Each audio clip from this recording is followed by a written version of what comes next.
خدا درستکاران حمایت کنه، پیر رهبر وسیکی سرودخانان هدایت کنه.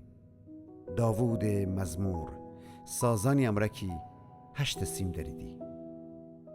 ای خداوند امر نجات بدن، چون که هیچ آدم با دین و ایمانی باقی نمانسته و مردمان میانی وفادار آدمان محو بستید.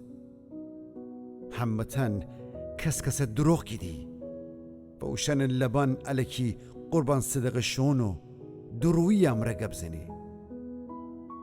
بابا که خداوند تمام لبان یکی الکی قربان صدق شدی و وینه و زبان کی گلاز امر گبزنی. اوشن کی گیدی چرب زبانی امر پیروز بیم. امی زبانم امی امره کی تنی امی سرور ببه.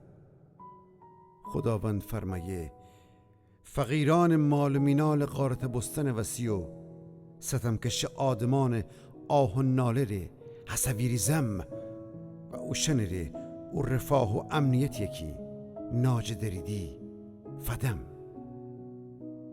خداوند گبان خالصی سه نغره منی که گیل کوره درون تصفیه ببسته و 7 وار پاک بسته.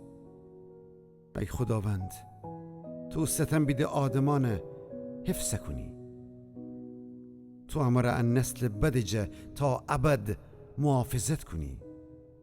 شرور آدمان همه جا فرسیدی وقتی که پستی و رذالت آدمان میان ارزش پیدا کنی.